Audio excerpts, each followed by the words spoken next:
नमस्कार दोस्तों, मैं doctor Ayush Jain, consultant laparoscopic and general surgeon. पिछले अंक में हमने देखा लंका नगरी में यह बात फैल चुकी थी कि वानर सेना आ चुकी है। यह युद्ध भेरी और शंखों का नाद सुनकर मारीच, अमलचंद्र, भास्कर, हस्त और प्रहस्त आदि अनेक योद्धा कवच धारण करके रावण के पास आए।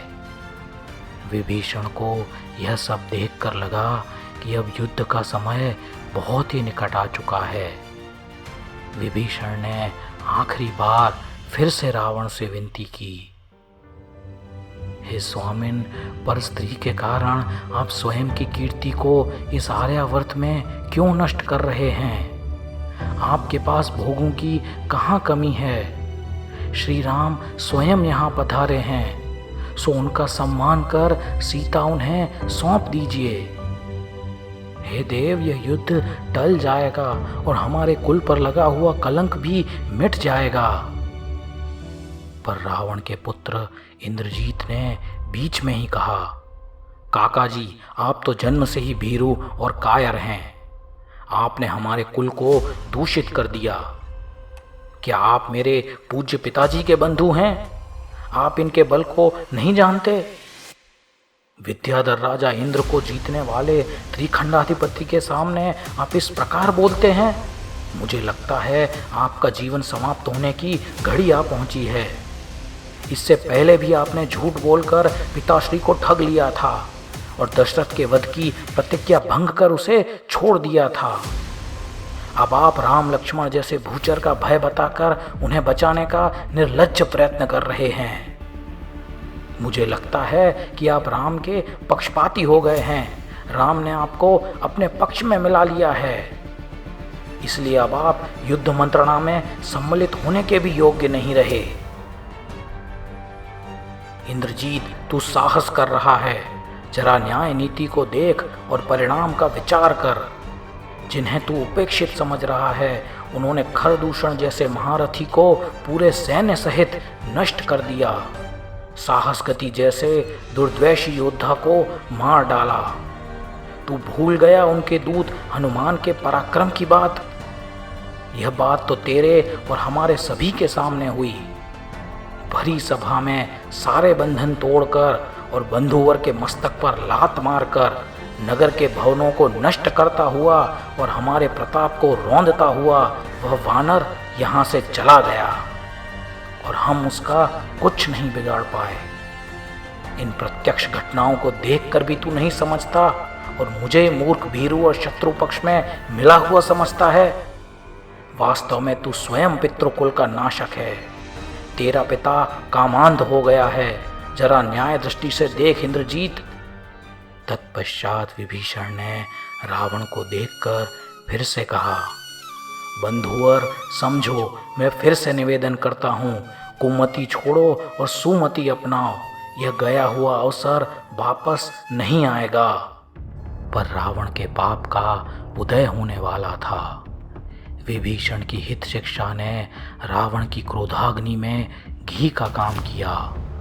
उसके दुर्दिन आ चुके थे। वह खड़ग लेकर विभीषण को मारने को तत्पर हुआ। रावण को अपने पर झपटता देख विभीषण भी क्रुद्ध हो गया। उसके पास कोई शस्त्र नहीं था। उसने वहीं से एक रत्नमयी खंभा उखाड़ लिया और रावण से लड़ने को तत्पर हुआ। दोनों भाइयों को आपस में लड़ते देख कुंभकर्ण और इंद्रजीत ने बीच बचाव किया और उन दोनों को वहां से हटाकर अपने अपने स्थान पर पहुंचाया। वहां से हटते समय रावण ने विभीषण से कहा, विभीषण, तू अब मेरी नगरी से निकल जा। अब तेरा यहाँ रहना मेरे हित में नहीं। तू वह आग है जो अपने ही आश्रय को जला देती है। रावण के वचन सुनकर विभीषण अपने भवन में आया और उसी समय उसने परिवार को त्याग कर लंका से निकलने का निश्चय किया। विभीषण जैसे न्यायी और जनप्रिय नेता के नगर त्याग के समाचार से नगरवासी और चिंतित हो गए और इसे अनिष्ट का चिन्ह मानकर अनेक कुटुंब विभीषण के साथ नगर त्याग करने को तत्पर हुए। राक्षसों और विद्याधरों की बड़ी भारी 30 अक्षौहिणी प्रमाण सेना रावण के पक्ष से निकलकर विभीषण के साथ हो गई। ये सब लंका का त्याग कर हंस द्वीप की ओर चले। विभीषण को सेना सहित अपने शिविर की ओर आता देख सुग्रीव आदि राजा विचार में पड़ गए। वे उनके उद्देश्य के प्रति संदेहशील थे। विभीषण ने प्रथम अपना एक दूत रामभद्र जी के पास भेजकर अपने आगमन का उद्देश्य बतलाया। राम ने सुग्रीव की ओर देखा। सुग्रीव ने कहा, महानुभाव, राक्षस लोग तो जन्म से ही मायावी और क्षुद्र होते हैं, तथापि अगर विभीषण आ रहा है तो आने दीजिए। हम उसके आशय का पता लगाकर योग्य उपाय करेंगे। सुग्रीव की बात सुनकर विशाल नाम के विद्याधर ने कहा, स्वामिन, विभीषण सभी राक्षसों में उत्तम, न्यायप्रिय एवं धर्मात्मा है। मैं उसे जानता हूँ। सीता को ससम्मान समर्पित करने की विभीषण की प्रार्थना पर क्रुद्ध होकर रावण ने उसे निकाल दिया है और इसी के कारण वह यहाँ पर आ रहा है। उस पर संदेह करने की आवश्यकता नहीं। उसका आना हमारे लिए लाभकारी ही होगा। विशाल की बात सुनकर राम जी ने द्वारपाल को आज्ञा दी। विभीषण को आदर सहित शिविर में लाया गया।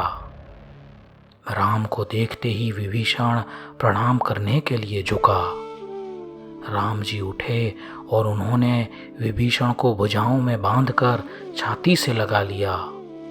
राम ने एक बार फिर से विभीषण की सत्यनिष्ठा के विषय में पूछा कि क्या वह सचमुच रावण को छोड़ चुका है। इसके उत्तर में विभीषण ने जो कहा वह हम सबको याद रखने योग्य है। हे श्री राम, मैं राक्षस वंशी महाराजा रत्नश्रवा का पुत्र विभीषण, अगर मेरे हृदय में छल है तो मैं पंचम काल का मनुष्य बनूं। पंचम काल अर्थात कलयुग भगवान महावीर के जाने के कुछ समय बाद पंचम काल की शुरुआत हुई। इस कथन से पता चलता है कि उस समय के लोगों की दृष्टि में पंचम काल का मनुष्य बनना कितना हीन माना जाता था। विभीषण का यह प्रण सुनकर राम ने कहा, आपके उदार आशय से मैं प्रसन्न हूँ। आप ही उत्तम शासक बनने के योग्य हैं। हम लंका के राज सिंहासन पर आपको ही प्रतिष्ठित करेंगे। आप प्रसन्नतापूर्वक हमारे सहायक रहें। जब विभीषण मिलने आया उतने ही समय में सीता का भाई भामंडल भी अपनी सेना सहित वहां पर आ पहुंचा। राम, लक्ष्मण और सुग्रीव ने उसका स्वागत किया। हंस द्वीप में रुकी हुई राम की सेना को युद्ध की तैयारी में 8 दिन लगे और 8 दिन के पश्चात उन्होंने लंका की ओर प्रयाण आरंभ किया। रावण की सेना 4000 अक्षौहिणी प्रमाण थी। सुग्रीव की सेना 1000 अक्षौहिणी प्रमाण थी और भामंडल के पास कुछ अधिक 1000 अक्षौहिणी सेना थी। इस प्रकार राम के पक्ष में कुल 2000 अक्षौहिणी के आसपास सेना थी और रावण की सेना उससे दुगनी अर्थात लगभग 4000 अक्षौहिणी प्रमाण थी। एक अक्षौहिणी सेना में 21,870 हाथी, उतने ही रथ, 65,610 घुड़सवार और लगभग 1,10,000 सिपाही होते हैं।